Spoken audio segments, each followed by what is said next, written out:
This is episode number 137 of the Homeowners Show.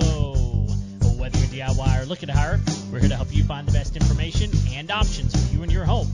My name is Kevin Hackett, and here with me is Greg Williams. Hello, and welcome to the Homeowners Show. And yes, a frog did sneak down my throat and tackle my esophagus. Yeah, man. I don't know what's happening with you, but we had a really cool episode that is going to go up at some point with Eric G. that we recorded off of Clubhouse today. And, man, I thought, this is weird. Craig sounds weird, y'all. Yeah, it's not my normal castrato self, for sure. But it's all good because it doesn't matter how I sound as long as the content's good. And the content's definitely going to be good because we got an incredible guest today. Well, yeah, it's going to be a great show. So yeah. And also, apologies in advance in case you hear some exterior noises. There's a thunderstorm that's trying to make its way through, and of course that means that my dog feels the need to bark at the sky as if he has some sort of control over the situation. Oh. So that's going on. Yeah. Well, that's always fun. I was driving over here and I was like, oh man, this is going to be it's gonna be interesting. I hope we don't have any issues, because we definitely do have a storm coming in. So we'll see what happens. Yeah, so here's what's going on today, guys. We have Jill on the show over from journeywithjill.net.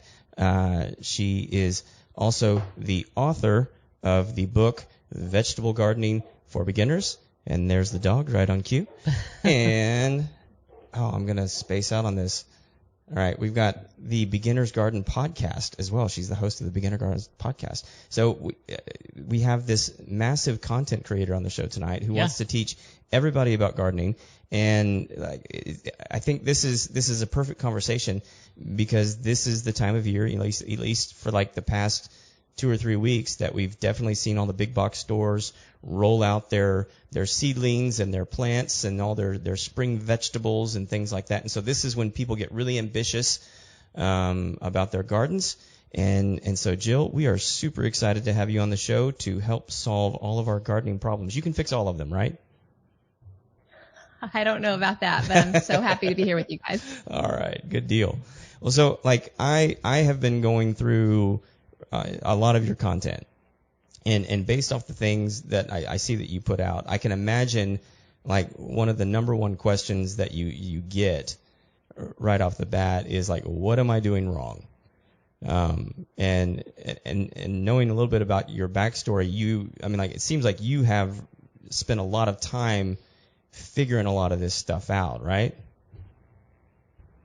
Yeah, I didn't have any experience in the garden before I started my first garden, and so it was all very, very new to me.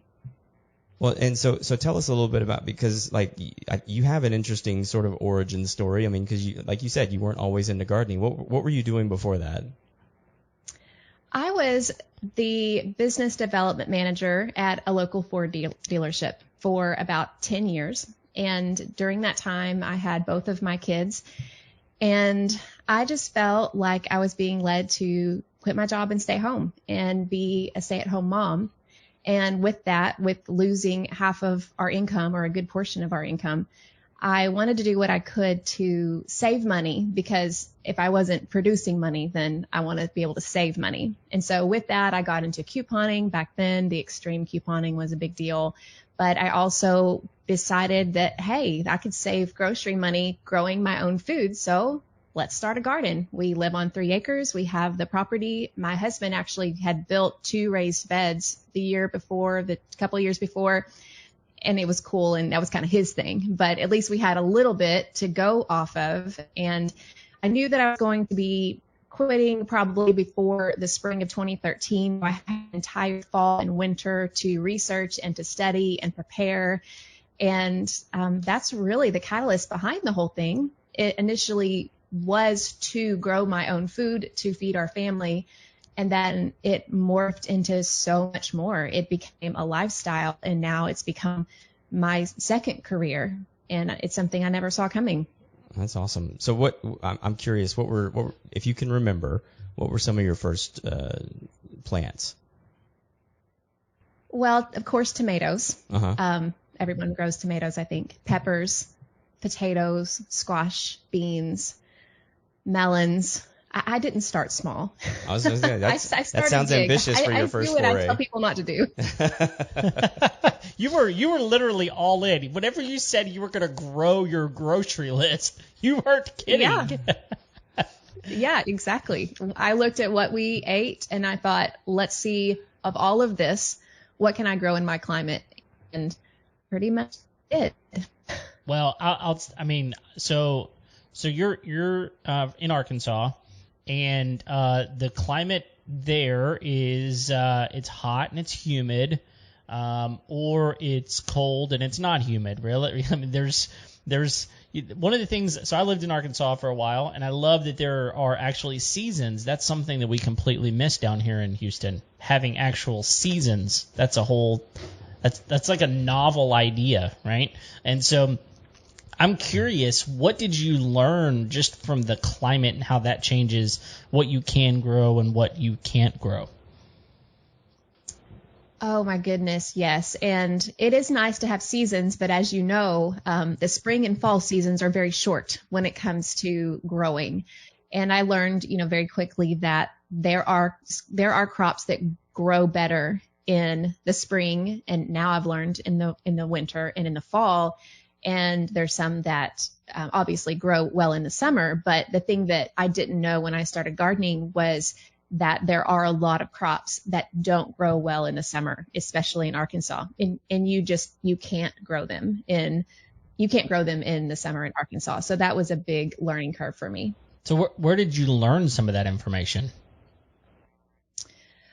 I studied a lot. That's one thing that I've always been good at, I guess, is research. And like I said, I started researching all of this in the fall and the winter ahead of spring planting. So I had a lot of time to do that. So I did read a lot of books, and then obviously I learned like when's the right time to plant this or that, but I don't think I truly understood the role of cold and heat on my crops until I started actually growing them, which is pretty much what every gardener has to do. I think there's just so far that book knowledge will take you until you're able to get that experience and learn it for yourself and see it with your own eyes. All right. So somewhere along the line, I feel like you had some real big failures. So what just wouldn't grow? I mean, you said some things wouldn't grow. What are some things in your climate there in central Arkansas that just wouldn't grow? I did try celery one year and it didn't do well. I tried it in the fall when you're supposed to, but it didn't do well. But since then, last year, I tried it again after, 8 years or whatever, and it did grow well. So I learned how to grow that. I learned that broccoli, at least in my area, is really hard to grow in the spring because we get hot so fast, and broccoli will start to send up flowers instead of that head. And so once it does that, you just lose your crop entirely. So I would say probably the spring broccoli was one of the biggest failures as far as growing. But I think my first failure was where I put my garden in the first place. So that very first fall, I decided where I was going to grow my garden. And as you know, the fall is usually the dry period here. And so I had it all covered with newspapers and chip and all ready for the spring. And then the spring comes, and that is the lowest area in my yard, and it is flooded. Like there is no way I can grow in that garden. And so that was the biggest mistake. And that was that first year, is realizing I've done all this work and nothing's going to grow here. So do most vegetables, and this may be too blanket of a question, but do most vegetables tend to grow in super sunny areas or shaded areas? Because I know living where you live, and really where we live as well, there's just a lot of trees. So how do you kind of navigate that whole thing? Definitely most of your fruiting vegetables and your vegetables that produce roots, like your potatoes and carrots and onions, they really do like sun. The ones that are fruiting, like tomatoes and peppers, those definitely want more sun for sure. And, I have some pine trees that surround my garden, and so I do get dappled shade. And I don't think I realized that until more recently. So I think if I didn't have those, I think my garden would probably grow even better. But having that dappled shade still is manageable to some degree. I mean, they get 8 hours of sun, I'm sure, a day at least anyway. But as you know, in a hot climate in the middle of the summer, sometimes that shade is a good thing. Yeah, because I guess otherwise it would maybe potentially scorch it. Is that, kind of what happens? Yes, especially with tomatoes. They'll get, if they're in the sun and they just basically get sunburned, it's called sun scald, and it'll look like a blister. And peppers are the same way. So even though the plants require sunlight to grow, that hot sun that we get here in the South and that a lot of people get on really hot days can really hurt those crops. And then it also causes more evaporation, which makes it where your plants need more water. And so in a hot climate, sometimes that shade can be helpful for those reasons. Yeah, so I guess that leads me directly into another question here, and that has to do with the soil. So are you bringing in your soil most of the time, or is there a way to cultivate that? I mean, are certain places going to have the right type of soil just naturally? What's your experience there? Well, I have grown in both my in-ground garden, which is my native soil, and raised beds from the very beginning. But most of my crops that first year were in my in-ground garden. I did a soil test, so I got off to Cooperative Extension Service in Arkansas. That test is free. I think in most states there's a small fee. So I knew that I needed to do some mending of that ground soil, but it was a lot of clay, and there wasn't a whole lot of aeration to it. And so over the years, I've been able to amend it with a lot of it is just adding mulch on it year after year. I stopped tilling a few years ago, and that has definitely helped. It's kind of surprising. It sounds the opposite, but stopping my tilling has helped the aeration of that soil. But to answer your original question, for my raised beds, I have started buying compost in bulk from a local landscaping company, and that stuff is gold. I mean, my crops that grow in that combination of the compost and some other native soil or topsoil that I have, that grows so much better than what I have in my ground even now. So I get my best harvest from my raised beds for that reason. So Jill, on the on the compost there, you say you get it from a local landscaper. Like, why would you go get it from them? And I'm not trying to, like, pardon the pun, dump on these big box stores. But like, why is it better from your local landscaper than it would be from like a big box store? I have used compost from, like, the bagged compost from big box stores, and I've just not seen the results in my garden like I've seen from the compost that I buy from my landscaping company. And I can't tell you why. I can't tell you every compost from every landscape company is going to be as awesome as mine is, but I can just tell you in my experience, the compost that comes in a bag, that the cheaper stuff, because I was on a budget at the very beginning. I was trying to do everything as cheap as I could. And so I'd say if you buy compost in bags from, and I would still recommend a nursery, even if it is in bags, I think that is a higher quality, but I would recommend to pay the money for the better soil, because I've used the cheap stuff, and I'm just telling you, it doesn't get you very far.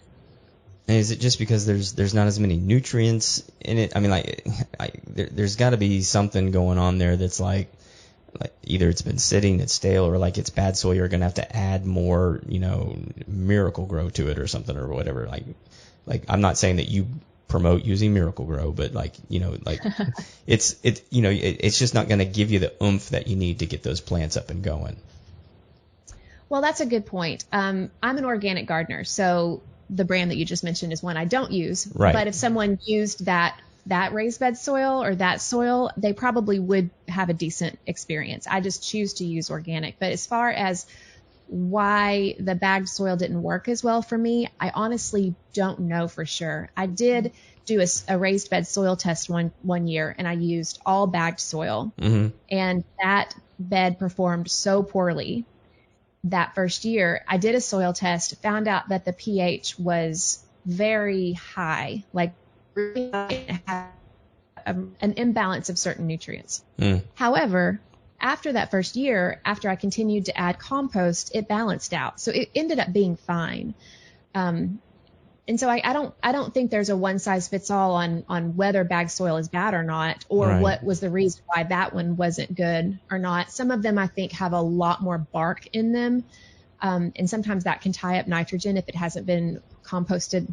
I know that's more of a technical thing, but sometimes that could be the reason why that first year it doesn't grow as well. Right. And then eventually it settles out and it's okay. But it's really hard because you can't tell with those bagged soils whether it's going to be great quality or not. And what I until you encourage plant people it, do, right? I mean, until you use it. until you plant it, Yeah. or ask for recommendations. If someone else has used a bag soil that worked well, find out what that brand was and try that rather than just picking up the cheapest thing you can find at your big box store. Yeah, and you just mentioned something a little bit back that I think is worth bringing back up again, because you mentioned the pH level of the soil, and I think that's something that a lot of us hear but don't actually know what it is, including this guy. So could you educate us, because it's something I hear a lot when I talk to gardeners, master gardeners, and different things like that. I have no idea.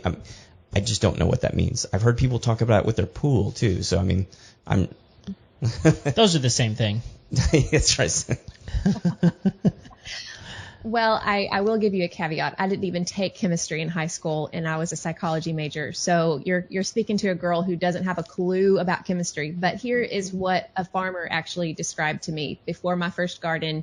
He was explaining what pH was, and he said, think of the pH of your soil as a straw. And if you have too low of pH, if it's too low, like under 6, just depending on what you're growing, or too high, like above 7, that's like squeezing that straw where the plants can't access the nutrients. That's what the farmer told me. And so if you get it in that perfect range where, depending on what you're growing, like I said, blueberries love really acidic soil, but for the most part, most vegetables will grow well in about a 6 to a 7.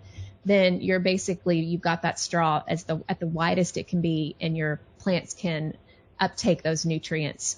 But outside that range, those nutrients are going to be restricted. That's how it was explained to me. But like I said, I'm not a soil science expert. Do you need a regular straw or a bendy straw to figure out the pH? Well, it can't be plastic. It can't be. It's got to be. Those It's are got to right be out. like a stainless steel straw. Absolutely, yeah. Some of those have a bend in them, and some of them don't. So I'm just trying to wonder which one of those do I have to have in order to test the pH?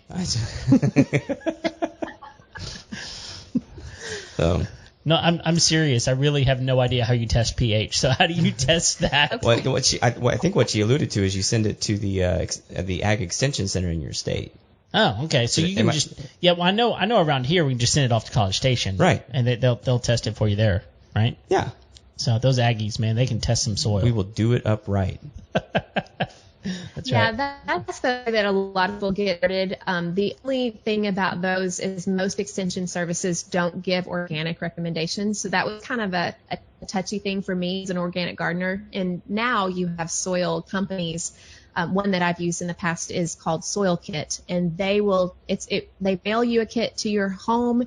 They give you instructions, you mail it back, they email you results, and then they email you what organic recommendations they recommend for your garden. And so there are lots of different labs across the country who do that. So you have those options. Now, I have tested those home kits that you can get from, Lowe's or Home Depot or whatever.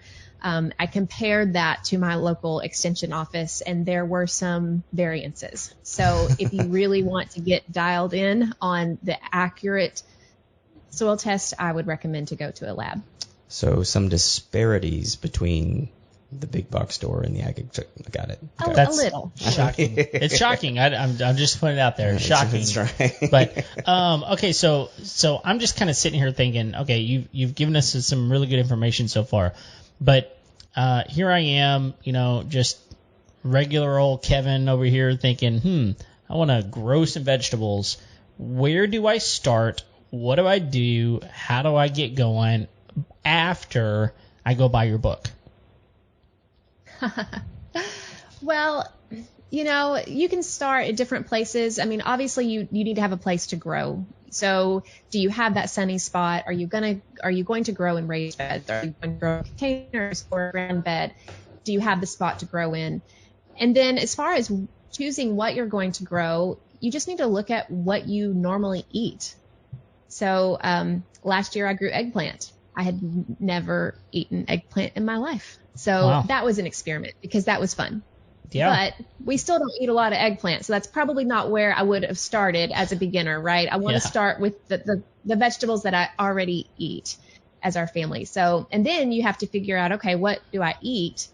If we eat bananas every morning, but I don't know if you guys can grow bananas. You probably can. But here in Arkansas, at least where I am, we can't grow bananas. So that's off the table. So you need to figure out what you normally grow that will grow well in your climate. And then from there, then you learn whether that grows better in the hot, in the summer or in the cooler parts of the season.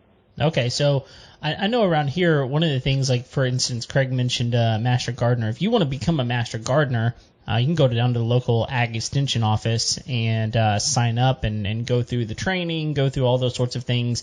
But even more than that, surely around here there are some like support groups and probably Facebook groups and things like that. Have you found that there's a community of people? Like I know for Craig, he takes care of bees, and so there's local communities of people that do that, help him, and they help each other, those sorts of things.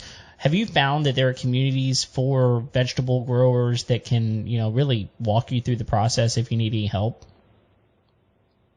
Oh, absolutely. I think Facebook groups are probably the best as far as asking questions. I'm a part of a Facebook group, Arkansas Gardening, and so all of that is based on your climate. It's very helpful. There's also Facebook groups for different garden teachers. I have one. There's lots of other ones that people host and moderate, and you can get lots of different suggestions and ideas from people who have gardened before. And then also just Instagram. My whole Instagram is gardeners, and you learn so much with that community. Facebook groups and Instagram, now all that's online, of course, but I didn't have access, or they weren't there when I first started gardening. But now today's gardeners have so much availability for support in that area. Man, that's so helpful. I think that's one of the things that, going back to what you said about kind of getting started, I think I would start there, honestly. I think I'd try to find a community, because inevitably you're going to get, moments down the road and have a question or run into a roadblock, and just having someone to just kind of reach out to and say, hey, here, I've got this issue. What can you do to help me? I think that would be really, really huge. So, next question I've got is, you mentioned some things that you grew to begin with because y'all eat those things. But do you find that there are certain things that you enjoy growing more than others, maybe because they're, easier or more challenging, or just the process is more fun for you? Is there certain things that you enjoy more than others?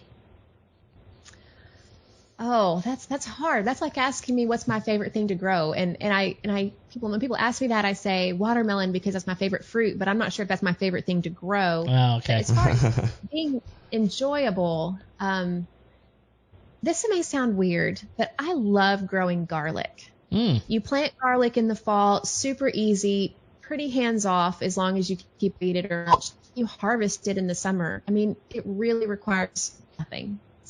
And I think I like it too because it really starts to be beautiful in February and March when not a whole lot else is growing, at least in my climate. So you have a bare garden ground and your garlic is standing out. So I love growing garlic.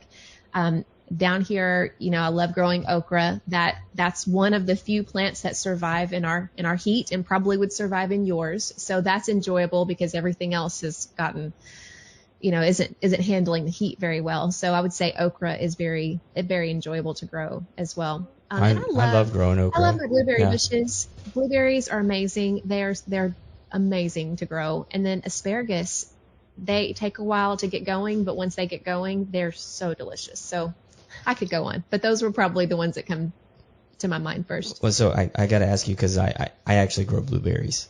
Are you growing these in containers, or you have them in the ground? They're in the ground. They're in the ground? Okay. Like I have only had success with containers. And part of that is because you can control the acidity in the soil a little bit better. And introduce it. And I don't know why it just works better, but I like this year I've got like a bumper crop of blueberries coming in. I'm super excited about it. It might also be that I moved them really close to the beehives. Yeah, so. I was actually going to mention that just a moment ago. I was going, okay, so like the perfect scenario is for you to find a sunny spot with just the right, soil, mixture and all that kind of stuff, whether it's a raised bed or in the ground, because you got the bees right there. Yeah. I mean, that's going to be really helpful, right? Well, as a side note on that, and I know we talked about this last week when I got nailed in the back of the head, but yeah, I'm still laughing about that. Thank you. Mm-hmm. My neck swelling has gone down. Yeah. I was hoping it did. I wore the high collar shirt in case it wasn't. Yeah, it's redneck. Okay. I see you. Yeah. So, but I've already been fussed at about where I put the bees. I'm gonna have to. You gotta move them again. I gotta have to move them. I mean, they're right there. That's why, right? I know. They're not behind the fence. They're in front of the fence. In front of the fence. Yeah. Yeah. Yeah. Which was convenient for me, but for no one else. Right. Well, just move them back where you're going to put the garden, and then that way they're at least close. That's work, Kevin. Huh? Yeah, but we're going to... Well, and I'll tell you something about that. We have honeybees as well, and when we got them, I thought they would do amazing pollinating my garden, and they're nowhere to be found. They're like MIA. The only time I see them, very, very, very rarely, sometimes I'll see them on my blueberries along with our native bees. But if you think the honeybees are going to pollinate your garden, they didn't for me. Well, how many hives do you have? Well, that's up for debate. Right now, we know we have one. Uh-huh. We had two, but Okay. it swarmed. But there's a lot of activity on it, so we're not sure if it's split. We haven't looked yet. So we may have two. How long have you been keeping bees? One. My husband has been keeping them. This is our third year. Okay. I might be able to help you out with this here. They probably didn't split. What you probably have going on is that other one swarmed, and that's because bees can be punks, and do that. And so they probably definitely left. The other one is probably just pilfering what they left behind. And that's what you're seeing. The other hive, yeah. And they're going in and they're pulling out all the leftover pollen and any other goodies that they can see that the other hive left behind when they swarmed.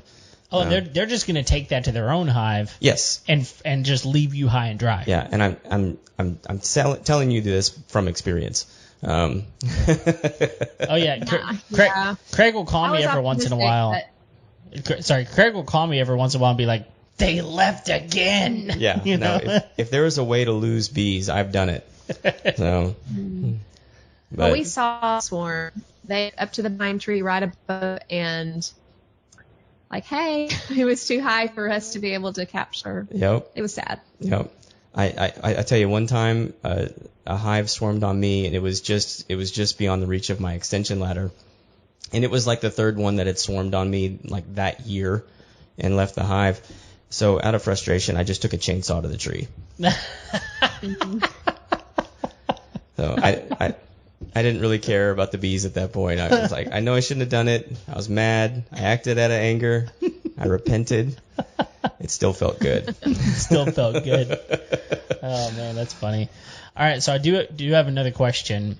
So you mentioned one of probably the reason that you began growing vegetables was because you wanted to save money, right?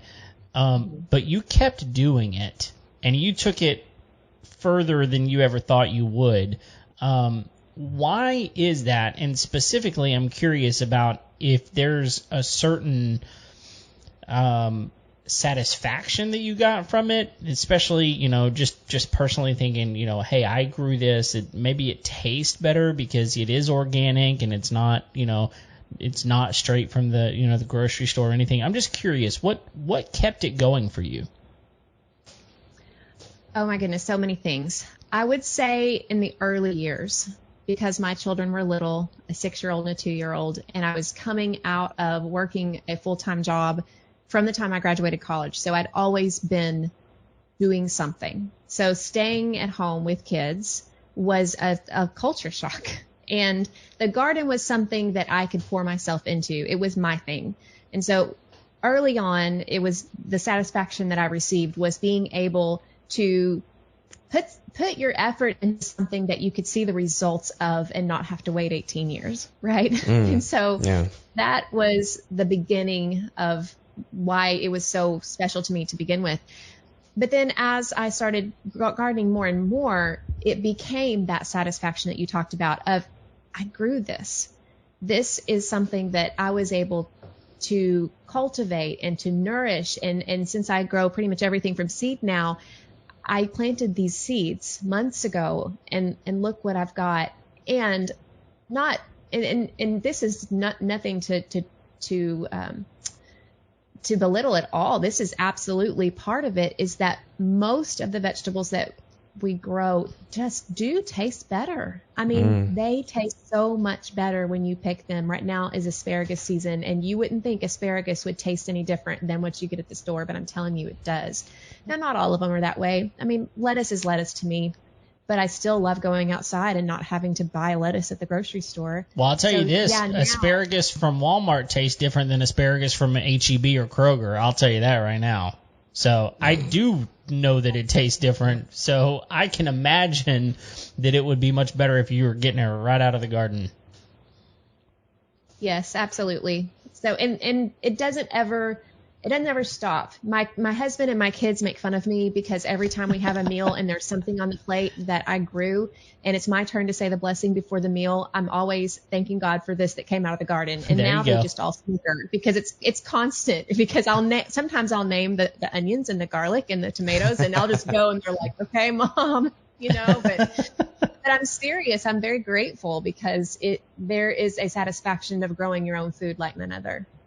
Well, and it has to be, I mean, the way you're doing this, it has to be a significant savings because, I mean, we spend a lot of money on fresh fruits and vegetables. My kids, man, we don't give them a lot of sweets, a lot of candy, and those sorts of things. So, like, they can eat fruit just like nobody's business. And we spend a ton of money on that kind of stuff. So, I would assume that there's just a really significant savings in doing it. And it's time consuming, but between the savings, the satisfaction, knowing that you're producing for your family, that's really, really huge.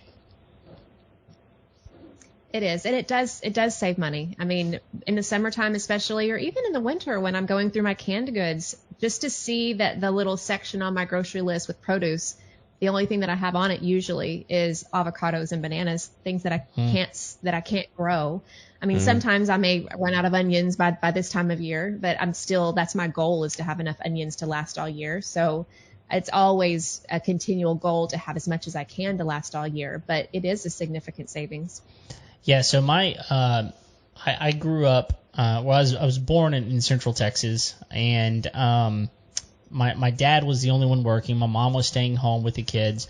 And we lived in this little bitty house. There was 3 of us, and we lived in a 2-bedroom house. So 5 of us total in the house. And my mom, we just didn't have very much money. And so my dad would go kill his limit of deer every year. And so we put up the venison every single year, and that's the meat that we ate. And then they had this massive garden in the backyard, and to my knowledge, they grew everything they possibly could. And we had 4 different. We had 2 apple trees, a pear tree, and I think we had an orange tree. And so we had all of these fruit trees as well. And that's how we ate. And my mom, she canned all year round. She made jelly all year round. She made pickles all year round. She was constantly canning and doing those sorts of things. So I guess one of the questions that I've got for you is, did you have to then learn how to can in order to keep these things, or do you can, or how do you preserve all of these things for the entire year? Yes, I had to learn how to can, and just like gardening, I taught myself. I bought the blue book of canning, or maybe my mom did, at a flea market. That was the first thing. that and read it from cover to cover. So I learned how to can that way. And then eventually I started, and I think I did some freezing that first year because freezing isn't that hard. And then last year I really got more into dehydrating vegetables. I've always dehydrated herbs because that's a huge savings if you can grow your own herbs. And then last year I started doing a little bit of fermenting, very limited amount, but mostly canning. Canning is really my preference. Yeah, well, I mean, it's a great way to keep things, and you do it right, and you can just put it on the shelf, right? It doesn't have to take up freezer space, or what I'm saying there is it doesn't take up energy, it just takes up space, right? You don't have to cool it or anything like that. So, yeah, and again, whenever you pull those things out from being canned, they're so much better than anything you're gonna get in the grocery store. It's just still so much better. I wish that we still did that. I don't know. It's just a great feeling for sure. So, Craig, what else you got? Yeah, I was actually going through your website while you were talking because I was curious if you had a canning or a pickling course. Because if you could somehow teach me how to pickle okra, I would be your best friend forever. Best friend forever. Oh, yes. I actually have a course called Harvest to Kitchen, and it's not a necessarily how to can course, but it basically takes a lot of the different vegetables that I grow, and it shows you step by step how I do certain things. Now, I don't have okra in it yet. I need to do that because I do pickle okra, and it's really pretty easy. My husband loves it. Oh, it's the most delicious thing on the planet. I love that stuff. I agree. So, and I'm with you on the really okra as well. Yeah, it's super easy to grow. I mean, like that thing just lasts all year long. Mm-hmm. Man, I pretty much love anything pickled. I've pretty much figured that out. Eggs? You like pickled eggs? Yes. Really? Yeah, I've had pickled green tomatoes. I like that. Yeah. Okay. I've had a lot of things pickled, and I love them. All right, maybe I'm just weird. Them. Jill, weigh in here. Pickled eggs? You digging that? I had planned to try to do that this year because we have way too many chickens right now, but I haven't gotten to it. So I haven't ever had them before. You haven't had them before. Okay. We need to know. We need to. So I'm curious, do you like them? No. Okay. Yeah. But like there are certain kind of eggs that I can't do. I'll eat a raw egg before I will eat a hard-boiled egg. Oh, really? Oh, yeah. Okay. So I don't know what it is about that consistency that you get from like either the pickling or the hard-boiled. It's not for me. Okay. Well, I mean, so do you like deviled eggs? No. That's just another boiled egg. Well, exactly, but it's so much better than... It's a boiled egg trying to trick me. Man, it does a great job if that's what it is. Just like the devil. Well, yes, there's tricking going on. All right, so Jill, I'm going to get in trouble if I don't ask you this question because my mom inevitably is going to listen to this episode. She keeps chickens, right? And do you name your chickens? My daughter does, but I don't have a clue what they're named. Okay. So my mom names them Star Wars names. Yeah. It's pretty epic, to be honest. They're not all Star Wars names. Well, not anymore because she ran out of the puns. But yeah. You ready? Do you know Star Wars at all? Not really. Not really? But like if I said like Han Solo, you'd know like that's a character in there? Yes. Okay, so like it's Hen Solo. Princess Leia. Come on. Leia. Gotcha. Jabba the Cluck. Oh, man. I can keep going. I said I wasn't going to use the laugh track, but I really feel like I need to use the laugh track on some of these. But she ran out of Star Wars puns, and so now they're old country western singers. So she's got like Dolly Parton and Patsy Cline, and yeah, she has way too many chickens. Yeah, we actually just had. Well, like I say that. She has just enough chickens to give me eggs consistently, so please continue to have the chickens. That's funny. We have a we have a comment here on Facebook from Tiffany that says they have a Princess Leia. That's good. Yeah, that's very very similar. That's awesome. Yeah, well, you have to have fun with this kind of stuff, right? That's right. I mean, if you can't have fun doing that kind of stuff, then what are you doing? I applaud your daughter for naming the chickens. Yeah. I think that there you go. That's a good Instagram post for you right there. There you go. This is chicken. I don't know. whatever the name is. That's right. Well, okay, so I do have another question, and that is, what got you to the point where you're like, look, I'm so smart that I need to write a book? Like, what got you to that point? Oh, goodness.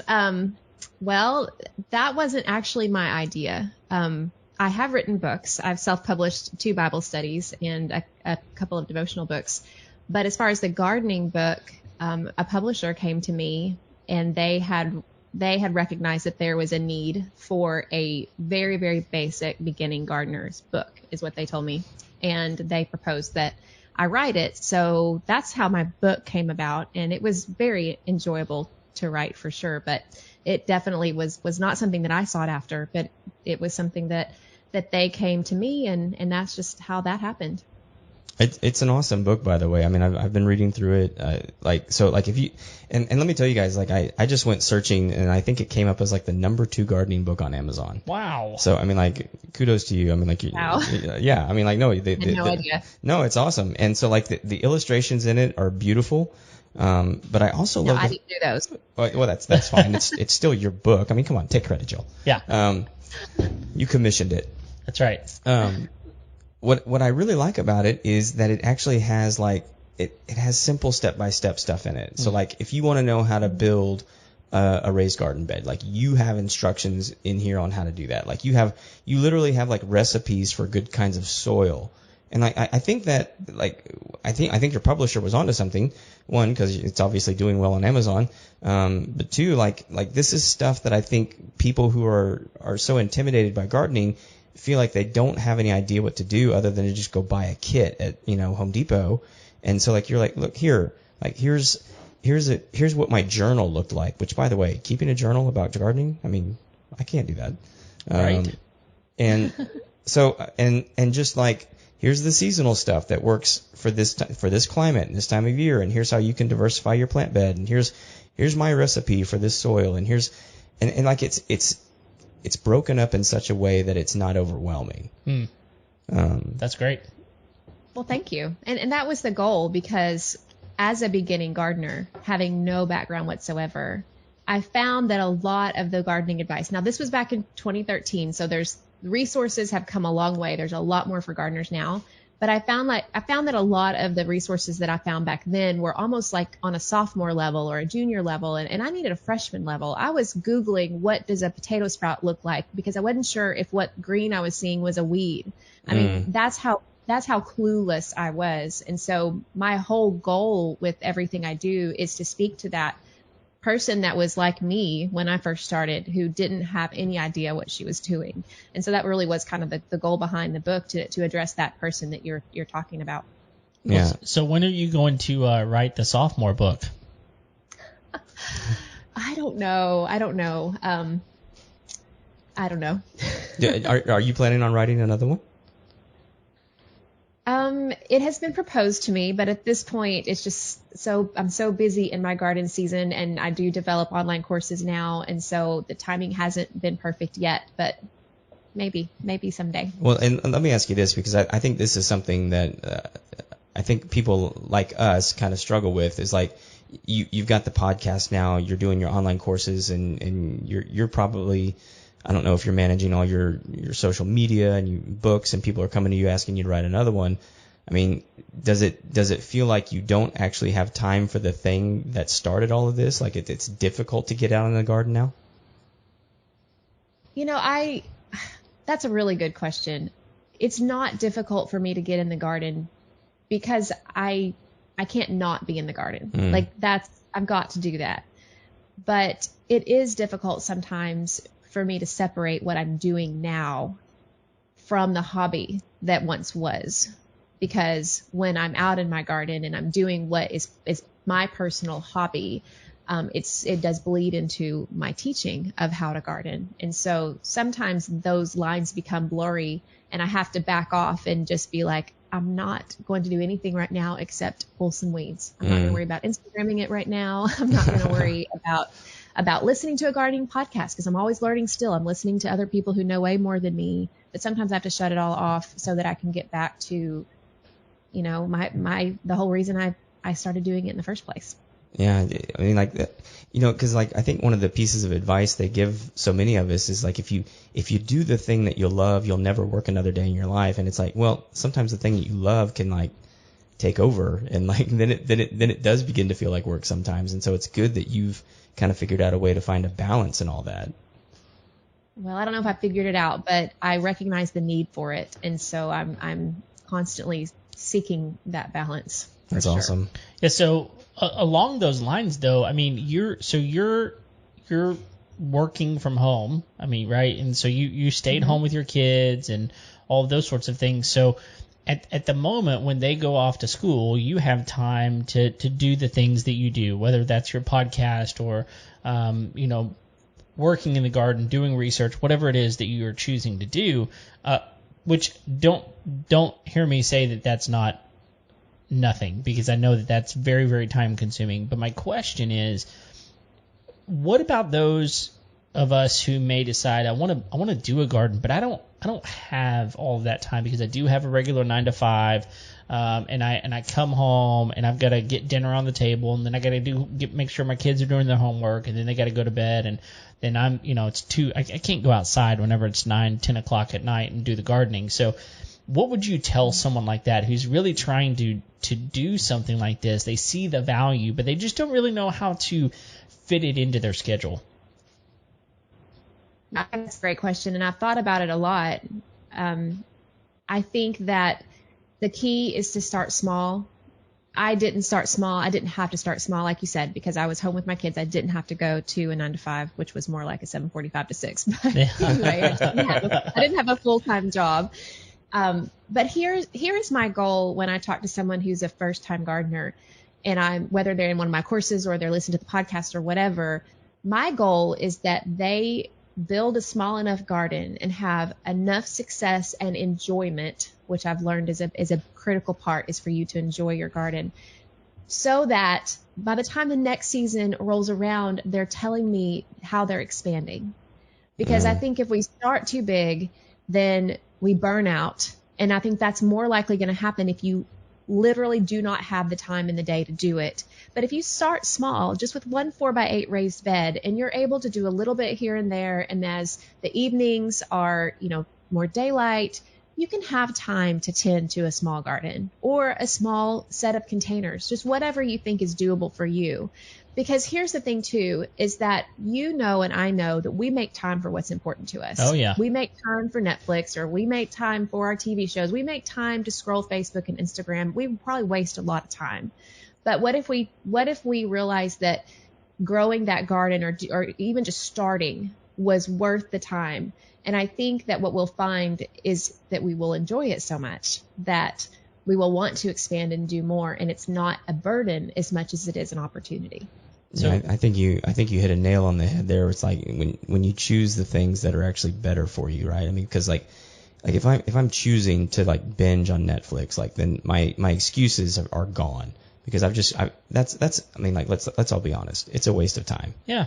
Like, it's enjoyable, but it's a waste of time. Sure. And like when we all like and at the end of the day, you don't want to look back and go, well, I could have accomplished all these kind of things. I could have done, spent time with my family. I could have been studying. I could have been, playing in the garden. I could have been, throwing the frisbee for the dog or whatever. And all those things would have been better than sitting in the couch and eating a bag of potato chips. Sounds yummy. It does sound yummy.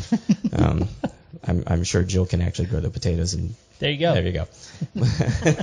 And I'm sure those potato chips would even taste even better. Probably better.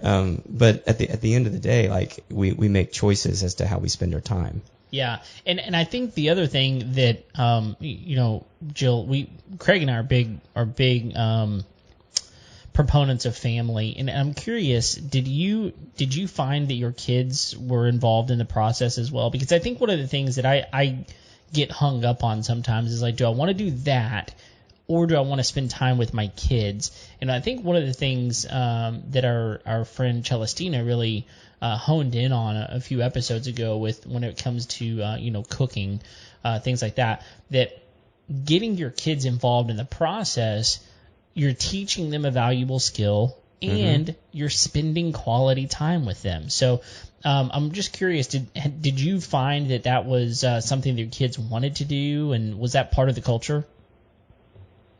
I would say it was more so with my daughter, and more so when she was younger. Okay. She's 10 now. My son's 14. And so, yeah, she was out there with me a lot when she was younger. She loved little earthworms. She wanted to take them inside as pets. You know, they loved harvesting the carrots, the blueberries, the strawberries. You know, she and I have to race to get the strawberries because we're trying to get them quick before the other one does. Yeah. As they've gotten older, I think it's less of a novelty. And so I don't force them out there with me, but I do believe that just them being outside, when they're outside, even if they're not right beside me, they're part of it. And I think that they are absorbing more than I realize. If you talk to veteran gardeners, if you read other gardening books, a lot of them don't have the story that I have, where I had no experience. My mom gardened, but I wanted nothing to do with it. And yet look where I am. I had to learn everything all over again. So she did have an influence on me, even though I was never out there with her. And so going back to people that, like other authors or other gardeners, you hear them talk about their childhoods. And a lot of times it's a matter of being exposed, and then they circle back to it later. But I think you're talking too more about just spending time together. And I think it's important for kids also to see that we're pursuing passions. And so even though that's not all about them, you know, I think that that's still good for them to see that out of our lifestyles too. 100%. Yeah, 100% agree. I mean, you know, it's those things that they're going to look back on at some point and go, that was important to her. And those, finding those things are super important. So very, very cool. What else, Craig? Man, what haven't we talked about yet? I don't know. Let's ask. Well, let me ask you this, Jill, because, and this was, I think I mentioned this before when I was talking about your book. One of the things that I struggle with is starting seeds. And I know this, I think you talk about a couple different ways you can do this. And so one, I want to know, like, are you cultivating your own seeds now? Or are you going out and getting seeds from outside sources? Are you harvesting those out of your own garden at this point? How are you managing that? I do both. I do save seeds. My okra, I have been saving seeds from my okra since my very first season. So I can't say I haven't bought new okra seeds. I've bought different varieties to try. But as far as my main crop, my Clemson spineless okra, I've been saving seeds for them. So if I can save a seed, I will for the next crop. But nowadays I'm doing more experimenting with different varieties, partly just because it's fun and partly because I want to get some more knowledge now that I'm teaching others. And so if I were just a hobby gardener, I probably would focus more on the seed. But when you do save seeds, that's just a whole other level of satisfaction to know that I haven't paid for okra in 8 years. You know, that's its own level of accomplishment. Yeah. So both for sure. That's the super couponer coming out in you, right? Yeah. Yeah. Well, are there any what? And this is actually something I was curious about earlier, because I think you mentioned, there was a tree you mentioned that you were growing, or did I hear that wrong? Anyway, she talked about wishing she could grow banana trees. Wishing she could grow banana. Work out, yeah. So are there, because a lot of this is, ground vegetables and things like that. Have you played around with any tree bearing fruits or like nut trees or anything like that to incorporate into the acreage there? I do have 3 apple trees, 2 peach trees, and a fig tree, but they're all very young. They haven't produced fruit yet. And here in Arkansas, that can be kind of tricky when it comes to diseases. So I'm just not sure how that's going to go. But yeah, that's definitely my goal. I've had grapevines for a while, and diseases have been terrible for those. So I haven't really gotten a good harvest for that yet. But yeah, I'm constantly trying to think, what else can I grow? I bought cranberries for the first time. Oh wow. Well, I bought them last year, but they didn't survive. So I bought more. So yeah, I'm always trying to expand in that area if I can. Yeah. Did you get hit pretty hard by that freeze storm that came through? We did. We got 11 inches of snow, which I think was a blessing, honestly, because that ended up kind of insulating the ground. And we got -6, which is way colder than our zone should get. Jeez. So but did we you had guys? just Go ahead. Go ahead. Well, my blueberry plants, they were the one I was more concerned about because obviously they're 6 feet tall, so they're not under that snow. But most of those blossoms survived. There were some that didn't. I'm still waiting for signs of life for my fig tree, but I'm just not sure about that one yet. But the other ones did fine. Everything else did fine. Yeah, one of the things I'm waiting on our property to see if it comes back. We have these massive Japanese loquats. You ever had one of those? No. Oh, they're so good. You'll have to come visit sometime and have one. His kids will just go out and just grab them off the tree, right? They will, but like it's like a 15-foot tree now. Oh, yeah. And so like. But don't you have a smaller one too? Yeah, there's two. There's a smaller one, but they like to get in the big one. Okay. If you most people don't eat them, Jill, but like because they're around here, they're used as like ornamental plants. But they're delicious. It's the way I describe it to people, it's like a honey peach, but like there's just not a whole lot of flesh to it. And it's mostly seeds, which is why people don't tend to eat them. But like, man, there's my kids can literally like sit out in the yard for like 2 or 3 hours, and they'll just sit there and eat them and eat them and eat them. But anyway, that was one of the ones we lost. I think we lost like a blood orange tree. Waiting to see if that one started showing some life, but all the the upper branches are gone. And that was a brutal storm. Yeah, it was. So yeah. I'll tell you what. I thought a lot about you guys. Oh man, it was brutal. We don't ever want to do that. I had to spend way too much time over at Craig's house. It was not enjoyable for anyone. So, well, listen, I'll tell you what, I'm sure we could go on for a long time. You got a lot of knowledge up there in your head. I'm super impressed with so many things. And one of the things I just love is the fact that you took something that you didn't know how to do and you just took the bull by the horns, figured it out. It's not your degree, it's not the thing that you went to school for, but I think it does speak to the fact that you can do anything you want to, if you just have the desire to do it and take the initiative. So super awesome stuff. We definitely recommend going out and purchasing this book if you're interested in learning how to grow vegetables. And we're going to be linking all of the information here from Jill, including the book and her podcast and all of her social media that she has. We'll be linking that up so you can follow her and make sure that you can get on her radar, because she's one of those people you want to be close to whenever it comes to this, which is super awesome. So yeah, and if reading's not your jam, I mean, you can take her online courses. Yeah, absolutely, and we encourage that for sure. So, but here's the deal. We absolutely can't end this episode until we do the thing that everybody is waiting for, when that is the Final Four. The Final Four. That's right. That sounds way cooler with my voice like this now. And this is Conceited Craig. Yep. We've had 2 Bourbon Craig, and we got Conceited Craig. That's this right. Is Conceited Craig. All right. Tune in to whichever episode you want. You get your choice of Craigs. That's right. All right. So, Jill, here comes the fun part. We are going to ask you the final 4 questions we ask each and every one of our guests. Are you ready for this?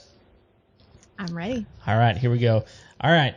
So if we were to call you up and say, we got a project, we didn't tell you what it was, you had to leave your house, what is the must-have tool that you would not leave your house without?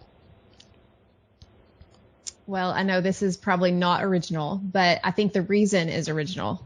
I wouldn't leave without my phone. Okay. But that's because I listen to podcasts all the time. Even in the car is a big time I listen to podcasts. So after I drop my kids off somewhere, that's the first thing I do is I get a podcast on. So I honestly probably use my phone for that more than other things. So that would be probably why. Nice. All right. So other than obviously the Homeowner Show, what podcast you rocking these days? Well, it depends on the genre. The gardening genre, I love Epic Gardening, Kevin over there, and the Joe Gardner Show, Melissa K. Norris, Pioneering Today. Those are some of the ones that I have on that I'm always listening to.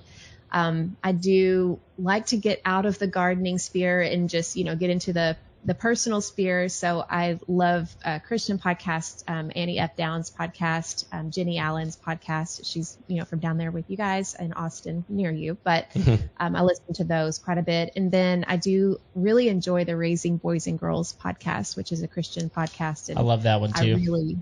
I love that one. So those would probably be my favorite ones for like personal that I'm always listening to. Awesome. Cool. Awesome. All right. Next question. Here we go. What's a job you walked away from? So you can take this as a career. We do know that you switched some things up there. But also maybe you have a job around your house that you took on, or maybe your husband took on, your family took on, and you got into it and just realized I can't finish it, got to call in the professionals. But what's a job you walked away from? Goodness, I can't think of a project that I've walked away from. I pretty much finish what I start. Like that's a big thing for me, is I don't like to not finish things. Yeah. And then I already talked to you about, walking away from my job, which was a huge decision because I really did enjoy my job. I'm going to go back to my college days because this was something that I have found looking back has been really strange. Back when I was a freshman in college, I was taking the required speech course. And after doing a couple of speeches, the professor asked me to join their speech team, debate team. It was something I can't even remember. And I was so flattered that I told him yes. And so I started doing that. And then I just didn't want to do it anymore. And I think partly it was because I was dating my now husband and I was more interested in let's see how fast I can get him to pop the question. And I was, I had other things on my mind as a freshman in college. But so I quit that.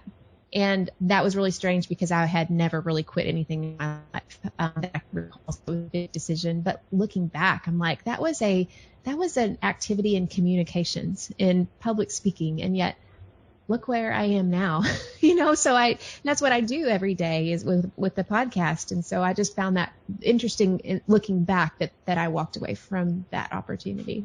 Awesome. Very cool. Well, all right. Third question. How do you wind down at the end of a long day? I love crime dramas. Oh, nice. I am an NCIS, all three of them, junkie. And so and I love some Bluebell Butter Crunch ice cream. I can't do that every night. Man, I love that stuff. It's so good. It's one of my favorites.